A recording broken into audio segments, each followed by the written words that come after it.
Il n'est peut-être pas évident pour un matérialiste, comme je le suis, d'aborder une pensée idéaliste. Encore faudrait-il se mettre d'accord sur la signification, sur la définition de matérialisme et d'idéalisme, je dis bien sur le plan philosophique et non pas dans les engagements de la vie. Henri Bergson, puisque c'est de lui dont il va être question dans ce cours, est né en 1859 dans une famille juive et est décédé en 1941. Vous imaginez quelle période difficile cela fut pour un intellectuel juif que de décéder à cette époque. Il a subi, en particulier à la fin de sa vie, des attaques particulièrement virulentes parce qu'il était juif, justement. Vous savez, l'antisémitisme était devenu, comment dirais-je, un des points forts de l'idéologie vichiste. Henri Bergson fut un élève extrêmement brillant, ce qui le conduisit à enseigner à l'école normale supérieure, au Collège de France. Il obtint également, parce qu'il écrivait très bien, le prix Nobel de littérature. Ce qui d'ailleurs permet sa pensée, ça permet d'accéder relativement facilement à sa pensée. Effectivement, ce n'est pas un auteur du tout ésotérique.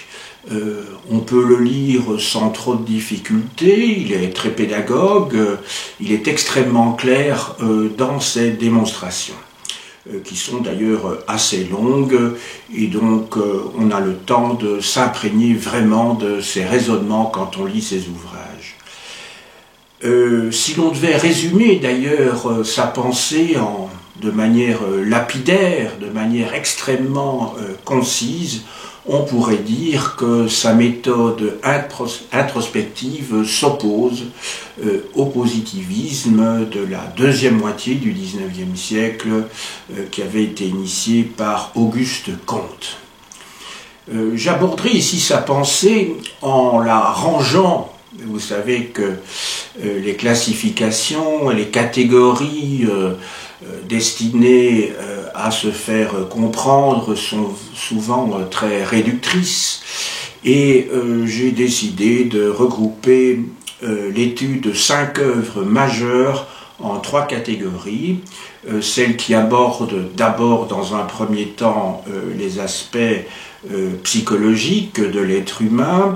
Ensuite, il sera question des aspects scientifiques de la pensée, de la philosophie d'Henri Bergson, et enfin, j'aborderai les aspects sociologiques de son œuvre. Je commence donc par les aspects psychologiques, à partir de 2 œuvres majeures, effectivement. D'une part, l'essai sur les données immédiates de la conscience, qui paraît en 1889, et d'autre part, un autre ouvrage important, Matière et mémoire, publié 7 ans plus tard, donc en 1896. Henri Bergson, je l'ai dit d'emblée, critique l'approche positiviste de la réalité, entre guillemets. Il s'oppose effectivement à l'application de l'outil mathématique qui lui semble tout à fait inefficace, inopérant même, dès qu'il s'agit de sentiments et d'idées. Sur quoi repose l'analyse d'Henri Bergson? Essentiellement sur une distinction, dans cet ouvrage en tout cas, entre 2 conceptions du temps qu'il perçoit comme étant tout à fait irréductibles l'un à l'autre. Il distingue d'une part le temps objectif et d'autre part le temps subjectif. Le temps objectif, c'est le temps qui est mesuré par la science, par les sciences. Quant au temps subjectif, c'est le temps qui est perçu par l'introspection. Et là donc se situe le cœur même, je dirais, de sa démonstration que je vais développer dans un instant. Il y a donc une rupture totale entre ces deux définitions du temps. Comment argumente-t-il cette distinction qu'il opère? Je vous ai dit il y a quelques minutes que pour lui la démarche de l'objectivité lorsqu'il s'agit du temps est inopérante, car pour lui il n'y a pas de mots qui peuvent exprimer des sentiments qui par définition sont mouvants. Dès lors, il introduit une distinction nette entre d'une part le moi profond et d'autre part le moi superficiel. Le moi profond, c'est celui qui se découvre dans un temps continu, et qui a d'ailleurs le temps continu pour caractéristique. Quant au moi superficiel, il s'organise dans le temps, dans l'espace, celui qui est mesuré par la science, et par conséquent, du point de vue éthique, la liberté appartient du domaine seul de l'intériorité. La liberté n'est pas mesurable.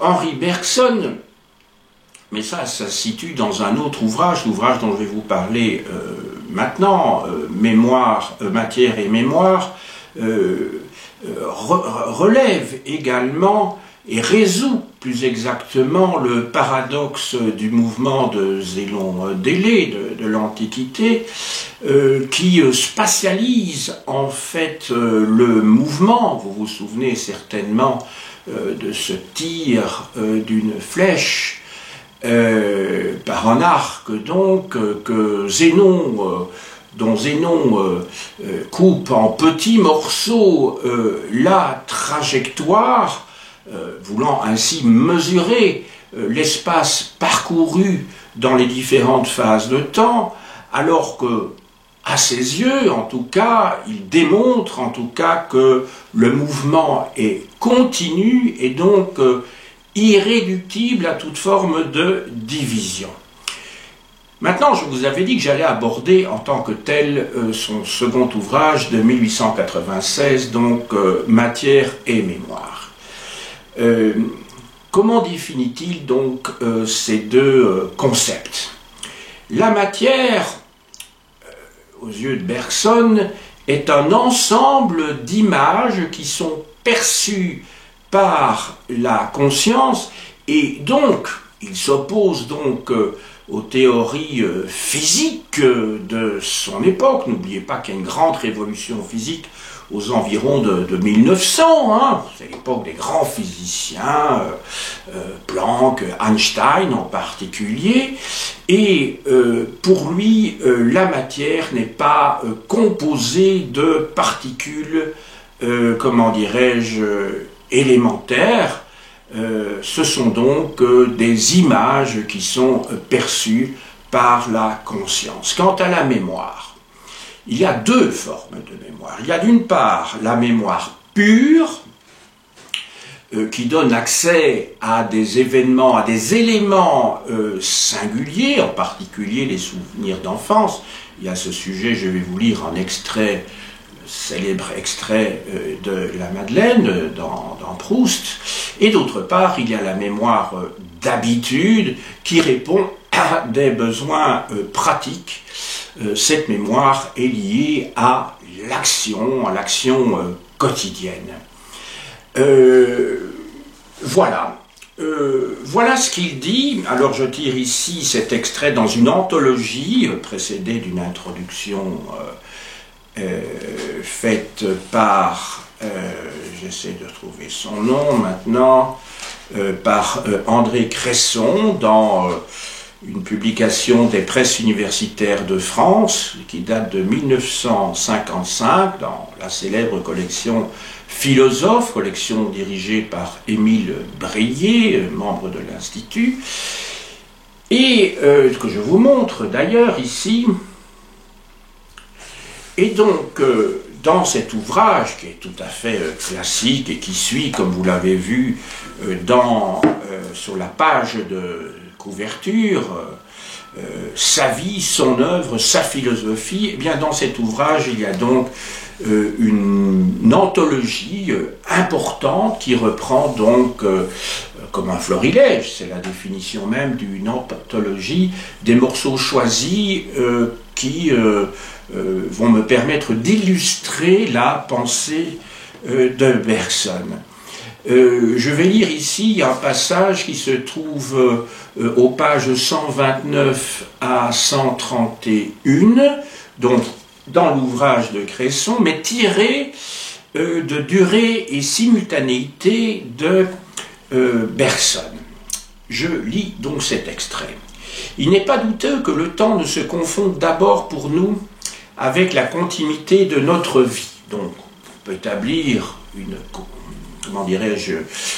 un signe d'égalité. Il y a donc une équation entre, d'une part, le temps et la continuité de notre vie intérieure. Je dis bien de notre vie intérieure. Qu'est-ce que cette continuité? Donc, on rentre ici dans l'argumentation du philosophe. Celle d'un écoulement ou d'un passage, mais d'un écoulement et d'un passage qui se suffisent à eux-mêmes, l'écoulement n'impliquant pas une chose qui coule et le passage ne présupposant pas des états par lesquels on passe.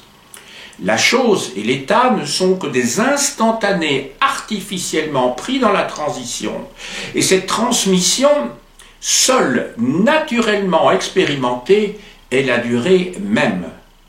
Elle est mémoire, mais non pas mémoire personnelle, extérieure à ce qu'elle retient, distincte d'un passé dont elle assurerait la conservation. C'est une mémoire intérieure au changement lui-même, mémoire qui prolonge l'avant dans l'après et les empêche d'être de purs instantanés apparaissant et disparaissant dans un présent qui renaîtrait sans cesse. Une mélodie que nous écoutons les yeux fermés en ne pensant qu'à elle est tout près de coïncider, écoutez bien, est tout près de coïncider avec ce temps qui est la fluidité même de notre vie intérieure, ce temps qui est la fluidité même de notre vie intérieure. Mais là encore, trop de qualité, trop de détermination, et il faudrait effacer d'abord la différence entre les sons, puis abolir les caractères distinctifs du son lui-même, n'entretenir que la continuation de ce qui précède, dans ce qui suit, et la transition ininterrompue, multiplicité sans divisibilité, succession sans séparation, pour retrouver enfin le temps fondamental. Telle est la durée immédiatement perçue, sans laquelle nous n'aurions aucune idée du temps. Donc je relis. Telle est la durée immédiatement perçue, sans laquelle nous n'aurions aucune idée du temps. Question essentielle, écoutez bien, comment passons-nous de ce temps intérieur au temps des choses? Nous percevons le monde matériel, et cette perception nous paraît, à tort ou à raison, être à la fois en nous et hors de nous. Par un côté, c'est un état de conscience. Par un autre, c'est une pellicule superficielle de matière où coïnciderait le sentant et le ressenti. À chaque époque de notre vie intérieure correspond ainsi à un moment de notre corps et de toute la matière environnante qui lui serait simultanée. Personne met ce mot entre guillemets. Cette matière semble alors participer de notre durée consciente. Vous n'en faites pas, j'approche de la fin donc du raisonnement. Enfin, j'ai dû couper à un moment donné parce que le texte évidemment continue. Graduellement, nous étendons cette durée à l'ensemble du monde matériel, parce que nous n'apercevons aucune raison de la limiter au voisinage immédiat de notre corps. L'univers nous paraît former un seul tout. Et si la partie qui est autour de nous dure à notre manière, il doit en être de même, pensons-nous, de celle qui l'entoure elle-même, et ainsi encore indéfiniment. Ainsi naît l'idée d'une durée de l'univers, c'est-à-dire d'une conscience impersonnelle, etc., etc.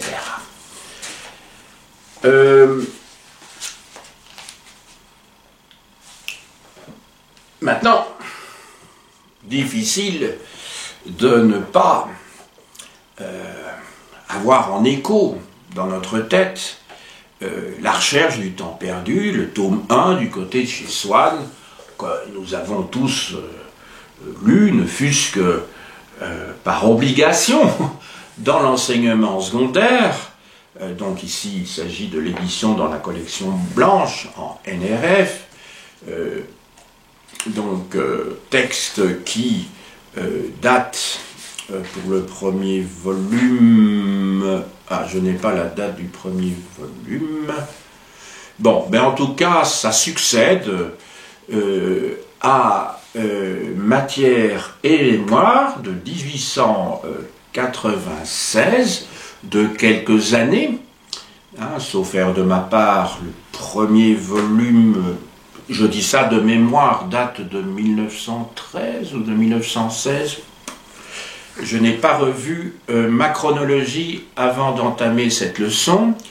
Et donc, on trouve chez Proust, on est dans l'ère du temps, c'est le cas de le dire, à la page 65 hein, du tome 1, du côté de chez Swann, j'ai encore devant moi les annotations que j'avais faites de ce livre quand je devais avoir 15 ou 16 ans. Donc c'est assez émouvant de revoir un ouvrage que j'ai lu il y a donc maintenant, presque 50 ans. Voilà. Ben enfin, c'est surtout en le relisant que j'ai pu percevoir la quintessence de ce livre, de toute l'œuvre d'ailleurs, à propos de laquelle, si ça vous intéresse, j'ai publié une leçon. Alors voilà ce que dit le narrateur du côté de chez Swann, page 65. Il en est ainsi de notre passé. Ces peines perdues que nous cherchions à l'évoquer, tous les efforts de notre intelligence sont inutiles. Il est caché hors de son domaine et de sa portée en quelque objet matériel, en la sensation que nous donnerait cet objet matériel, que nous ne soupçonnons pas. Cet objet, il dépend du hasard que nous le rencontrions avant de mourir ou que nous ne le rencontrions pas. Je suis un petit peu, pas ému, ce serait exagéré, mais en tout cas je suis un petit peu étonné de voir l'écriture que j'avais à l'époque et qui était en tout cas beaucoup plus lisible que celle que je pratique aujourd'hui et qui sait, voilà, je ne sais pas pourquoi elle est devenue de plus en plus barbare, de plus en plus petite, asymétrique aussi, elle n'est plus du tout régulière. À l'époque, je me souviens quand j'ai présenté mon mémoire, donc à la fin de mes études d'histoire, mon maître, dont j'ai souvent parlé ici, pour lequel je vénère, Maurice Arnoult, lors de la défense, m'avait dit, parce qu'il avait pris une lettre que je lui avais envoyée, nous avions une correspondance relativement importante en tout cas, et il avait dit, Monsieur Dufay, ce qui me frappe, c'est que vous avez une écriture très curieuse. Et alors son alter ego, j'allais dire mon oncle, que j'ai beaucoup aimé également et qui m'a beaucoup appris, c'est un helléniste, un humaniste, qui s'appelait Roland Craé, lui a répondu, c'est une écriture d'intellectuel. Voilà, donc j'ai été donc enfin mon écriture étant définie comme une écriture d'intellectuel. Alors, page 66, alors là, un passage un petit peu plus long. Un plaisir délicieux m'avait envahi, donc c'est après avoir bu la tasse de thé, en tout cas une partie de la tasse de thé, du contenu de la tasse de thé. Un plaisir délicieux m'avait envahi, isolé, sans la notion de sa cause. Il m'avait aussitôt rendu les vicissitudes de la vie indifférentes, ses désastres inoffensifs, sa brièveté illusoire, de la même façon qu'opère l'amour en me remplissant d'une essence précieuse. Ou plutôt, cette essence n'était pas en moi, elle était moi. J'avais cessé de me sentir médiocre, contingent, mortel. D'où avait pu me venir cette puissante joie? Je sentais qu'elle était liée au goût du thé et du gâteau, mais qu'elle le dépassait infiniment, ne devait pas être de même nature. D'où venait-elle? Que signifiait-elle? Où l'appréhender? Je bois une seconde gorgée, où je ne trouve rien de plus que dans la première, une troisième qui m'apporte un peu moins que la seconde. Il est temps que je m'arrête. La vertu du breuvage semble diminuer. Il est clair que la vérité que je cherche n'est pas en lui, mais en moi. Il y a éveillé, mais ne la connaît pas, et ne peut que répéter indéfiniment, avec de moins en moins de force, ce même témoignage que je ne sais pas interpréter, et que je veux au moins pouvoir lui redemander, retrouver intact à ma disposition tout à l'heure, pour un éclaircissement décisif. Je pose la tasse et me tourne vers mon esprit, c'est à lui de trouver la vérité. Mais comment? Grave incertitude. Toutes les fois que l'esprit se sent dépassé par lui-même. Quand lui, le chercheur, est tout ensemble le pays obscur où il doit chercher, et où tout son bagage ne lui sera de rien. Chercher? Pas seulement. Créer. Il est en face de quelque chose qui n'est pas encore et que seul il peut réaliser, puis faire entrer dans sa lumière. Et alors, pour terminer, page 68, donc je passe toute une partie du texte, et tout d'un coup, un souvenir m'est apparu. Ce goût, c'était celui du petit morceau de madeleine que le dimanche matin à Combray, parce que ce jour-là, je ne sortais pas avant l'heure de la messe. Quand j'allais lui dire bonjour dans sa chambre, ma tante Léonie m'offrait, après l'avoir trempé dans son infusion de thé ou de tilleul, etc. Ce que j'ai voulu vous montrer ici, et non pas démontrer, ce serait prétentieux, donc montrer, c'est l'écho que le texte de Bergson, Matière et mémoire, qui je le rappelle est publié 4 ans avant le XXe siècle, et bien que ce texte trouve un écho plus qu'évident dans le roman, ce si beau roman dont j'espère ici vous avoir donné l'envie de le relire, de Marcel Proust.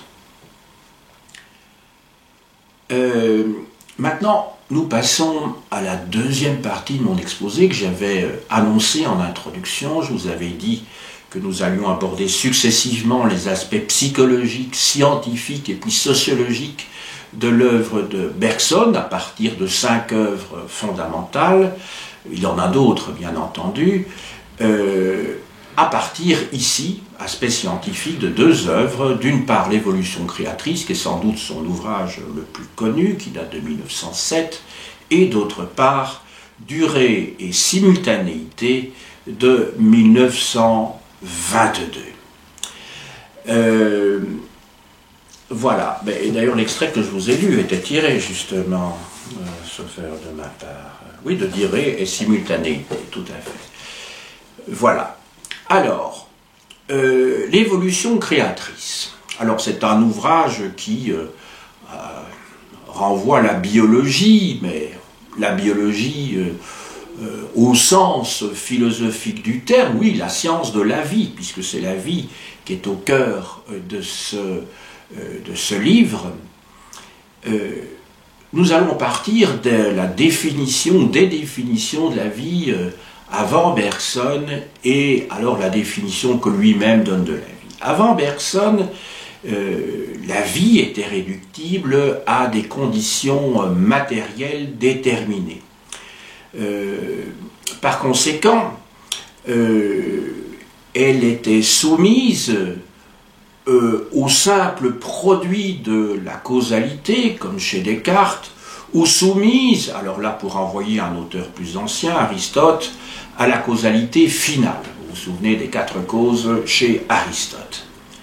Tandis que chez Bergson, la vie est définie comme un courant d'énergie, comme un élan vital et comme un principe spirituel que lui-même identifie à Dieu. Donc la vision de Dieu pour Bergson n'est évidemment pas la définition vulgaire qui est charriée par les monothéismes, c'est-à-dire qui renvoie à l'image d'un Dieu personnel, et Dieu, lui, est synonyme de vie, puisqu'il est source de création.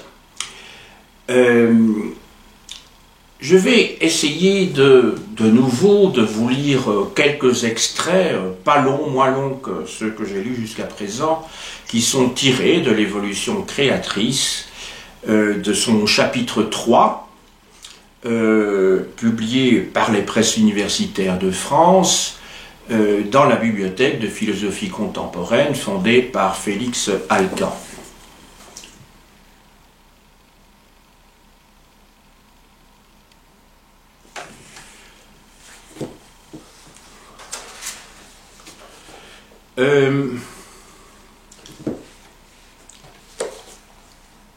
Page 252.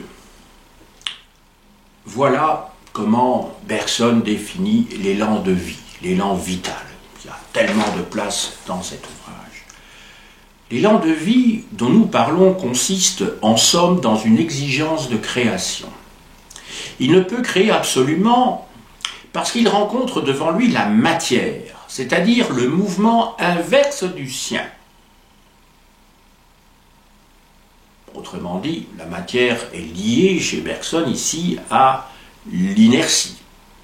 Mais il se saisit de cette matière qui est la nécessité même, et il tente à y introduire la plus grande somme possible d'indétermination et de liberté. Comment s'y prend-il? Et ça c'est l'objet des pages qui vont suivre, que je ne vais pas lire ici.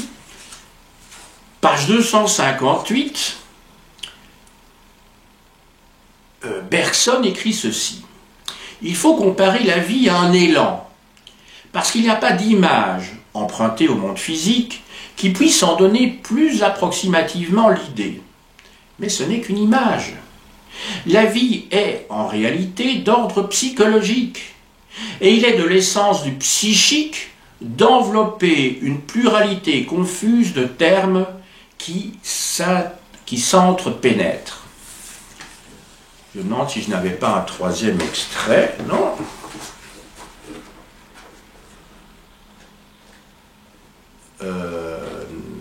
Non, c'était une illusion.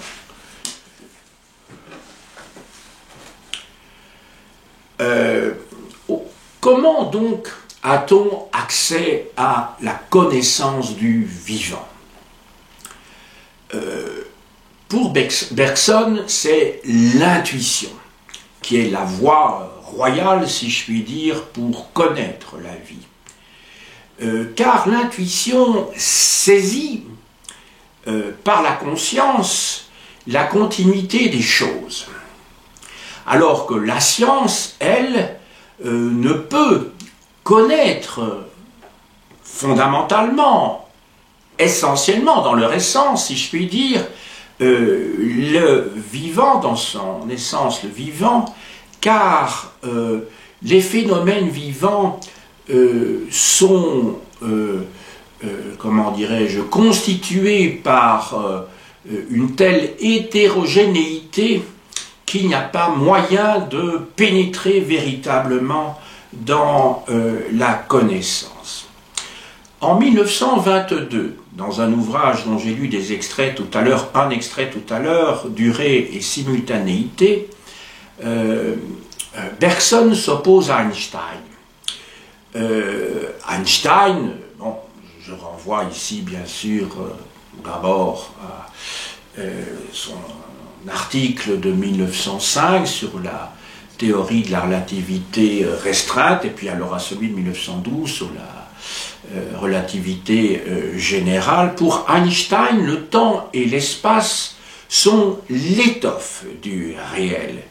Et par conséquent, le temps des phénomènes est accessible à la science. Eh bien, pour Bergson, là, Einstein se trompe. Évidemment, la théorie d'Einstein met par terre ce que, comment dirais-je, Bergson avait pu écrire jusqu'alors, expliquer jusqu'alors. Pour Bergson, qui nie donc la validité des théories d'Einstein, la relativité remet en question sa théorie qu'il a démontrée avec, comment dirais-je, avec patience, et à ses yeux évidemment qui fait autorité. Je n'ai pas dit du tout ici que Bergson était quelqu'un de dogmatique, mais en tout cas à laquelle il s'accroche, sa théorie spiritualiste. En relisant l'évolution créatrice, j'ai vu que le terme de spiritualisme est rejeté lui-même par Bergson. Il se fait que je l'utilise ici parce que, bon, à mes yeux, en tout cas, l'ensemble de la philosophie que j'ai pu développer de Bergson ici m'a semblé pouvoir être rassemblée sous cette étiquette, mais vous savez, les étiquettes peuvent être interchangeables et tout dépend de celui, évidemment, qui interprète. Évidemment, la notion de spiritualisme telle que je l'utilise ici pour définir Bergson ne renvoie pas, en tout cas, je l'avais lu, je ne sais plus à quelle page, il s'opposait au spiritualisme. Il faudrait que je retrouve ici le passage. Mais enfin, voilà, donc c'est un choix personnel que j'assume. Voilà. Nous passons maintenant aux aspects, je dirais, relatifs à la sociologie. À la sociologie, les aspects donc qui relèvent de la compréhension d'une part de la morale et de la religion qui sont quand même des expressions de la pensée sociale. Donc on va voir ici que Bergson garde sa méthode, si je dirais, ou ses définitions dualistes que nous avons rencontrées à plusieurs reprises à propos de la conception du temps, des deux conceptions du temps, à propos des deux définitions concernant la mémoire. Il a une vision effectivement qui renvoie presque systématiquement au dualisme pour éclairer les choses principalement. Et ici, on va voir que sa vision dualiste revient dans ses considérations sociologiques entre guillemets. Tout d'abord à propos de la morale et ensuite à propos de la religion. Je commencerai donc tout d'abord par la morale sociale. Il distingue d'une part une morale sociale fermée, d'autre part une morale sociale ouverte. La morale sociale fermée, c'est celle qui cherche à conserver l'état des choses. Donc c'est le maintien de la tradition à tout prix, qui est transmise de génération en génération dans le cadre des cours de morale civique à l'école ou dans le cadre familial sur le plan éducatif. Quant à la morale sociale ouverte, elle a pour objectif un objectif tout à fait différent, qui n'est pas celui de la conservation, c'est celui de la fraternité. C'est c'est cette morale ouverte que l'on va retrouver, par exemple, dans le christianisme, ou dans les philosophies, je dirais, qui renvoient à cette fraternité. Hein. Il n'y a pas que la religion qui peut renvoyer à la fraternité. Quant à la religion proprement dite, que je viens d'évoquer par la bande ici, il distingue deux catégories, là aussi, donc on pourrait penser que le dualisme est une forme d'obsession dans la méthode philosophique de Bergson. Il distingue d'une part la morale statique et la religion statique et d'autre part la religion dynamique. C'est quoi la religion statique? Ou plus exactement, quel est son but? Son but, c'est de résister à la menace de l'intelligence, à la menace de la raison. Elle a donc un objectif conservatoire, là aussi. C'est cette religion statique, elle est défendue par les églises d'une manière générale, à distinguer de la philosophie chrétienne que j'ai évoquée tout à l'heure, la morale de fraternité. Hein. Donc là, il distingue bien, je dirais, les deux aspects du christianisme, si je puis dire. Alors ici, quand il renvoie aux églises, il renvoie à toutes les institutions religieuses, hein, en tant que telles.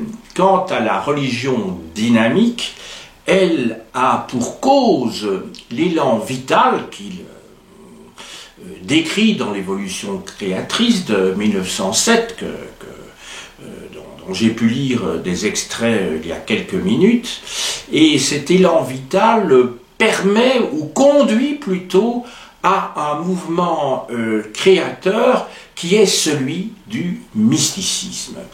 C'est en cela, vous voyez qu'on voit tout de suite dans quelle direction penche, je dirais, Bergson, et c'est la raison pour laquelle je me suis permis de parler de spiritualisme bergsonien. Il y a d'autres auteurs qui l'ont fait d'ailleurs, hein, donc je ne prétends pas à une quelconque singularité, mais je renvoie de nouveau à ce texte qui m'a d'ailleurs un petit peu chiffonné, parce que quand il s'est agi de donner un titre à ma leçon, je me suis dit, oui, mais est-ce que je ne vais pas changer de titre et plutôt de parler de méthode intuitive? Et puis je me suis dit que ça ne regroupait pas, ça ne couvrait pas l'ensemble de cette leçon. Bon, je ne sais pas finalement quel titre je donnerai lorsque cette leçon sera publiée, sans doute dans 3 semaines, plus que vraisemblablement, lorsque j'arriverai à cette partie de mon cours, c'est-à-dire à la partie de l'histoire contemporaine de la philosophie, parce que cette année-ci, j'ai choisi de travailler sur Bergson, je change chaque année donc de thématique. Quelle conclusion peut-on tirer de l'intérêt quant à l'étude de la pensée d'Henri Bergson? Eh bien, je crois que cette pensée constitue un maillon indispensable pour l'étude de la philosophie, et on l'a même vu, de la littérature du XXe siècle, de la philosophie parce qu'elle est liée intimement à la pensée phénoménologique. Voilà, pensons à Husserl, qui est le contemporain d'ailleurs de Bergson, pensons aussi à d'autres auteurs, hein, comment dirais-je, Heidegger, Merleau-Ponty et bien d'autres encore. Voilà, je ne vais pas faire état aujourd'hui d'une bibliographie. Vous avez comme référence en tout cas les livres que j'ai pu lire ici et les ouvrages que j'ai pu citer et qui ont fait l'objet d'une analyse extrêmement raccourcie, et je m'en excuse, mais ce cours n'avait comme autre prétention, il n'a aucune prétention, mais il n'avait comme autre prétention que d'introduire à la pensée de notre auteur pour des étudiants, des des élèves de terminale ou des étudiants de première année, non pas de philosophie bien sûr, mais qui auraient un cours d'histoire de la philosophie dans le cadre d'études supérieures. J'ai dit